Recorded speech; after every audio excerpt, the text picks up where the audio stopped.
Well, for weeks, the US has been maintaining that diplomacy is its preferred path. We have seen peace negotiations taking place between the US and Iran, the end goal being that the US was trying to push Iran into a nuclear deal to scale back its nuclear ambitions and stop its uranium enrichment. The hope was that a deal was very close. Iran's Foreign Minister Abbas Araghchi, after Thursday's round of talks in Geneva, sounded very positive, sounded like he was almost on the point of being able to conclude a peaceful solution to those peace negotiations.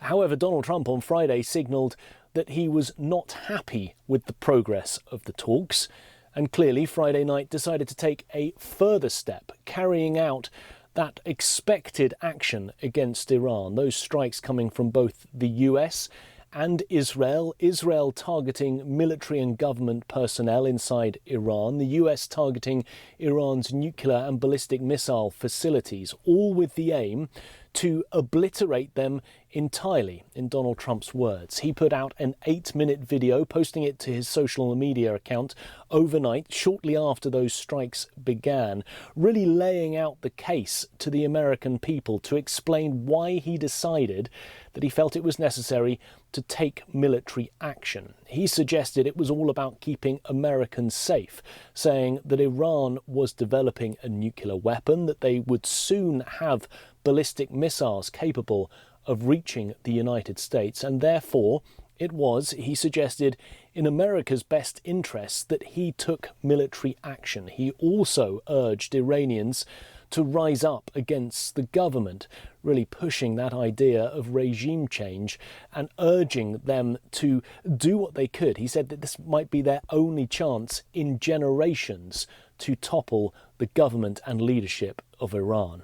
In terms of the reaction here in the United States, Americans woke up to that news Saturday morning, many with concern, because polling in recent weeks has suggested that the majority of Americans have been against military action in the Middle East, but also the majority of Americans saying they are distrustful of President Trump's ability to safely manage the situation. They said they had very little faith in his military judgment on this. But we have seen both Republicans and Democrats praise the president for taking this decisive action.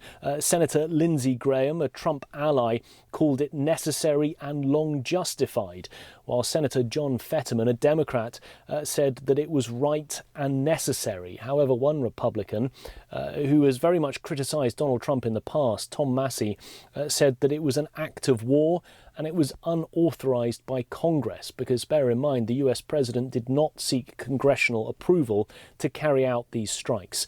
But of course, part of the fear is what comes next. Will these strikes lead to a longer, more protracted conflict that sucks in multiple other countries in the region? Iran has already carried out retaliatory strikes against 6 different US military installations in 6 different countries across the Middle East. And some of those countries have now suggested that they have the right to strike back against Iran because their sovereignty was violated by Iran carrying out strikes against them. There is that real fear that we could be heading into a calamitous situation in the Middle East.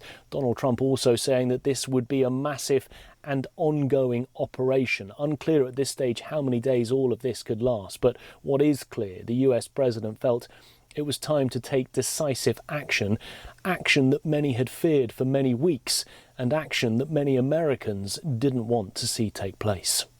Nick Harper, SABC News, Washington.